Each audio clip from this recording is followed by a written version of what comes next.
Hi everyone! Ayan ang ating kamatis at saka okra. Kakatuwa, 2 months naka-harvest ka na. Nakailang harvest na ako dito. Ayan ang aking kamatis.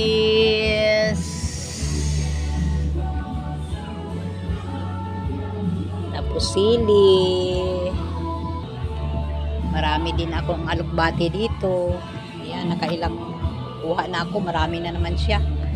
Yung patulak ko at saka ampalaya. Ayan, marami akong tanim dyan sa ilalim. Ayan, sili.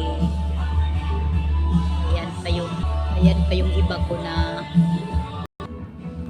Dito pa yung iba sa kabilang bahay. Ayan. Ayan pa, kamati. Tapos andito pa yung ibang okra ko. Ayan. Ayan, may malunggay din sa gilid. Kaya libre na. Libre na tayo pag magtatanim tayo ng mga gulay. Nakakatuwa siya.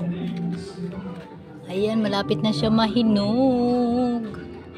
Ang ating kamati. Kailang harvest na ako dito sa okra ko.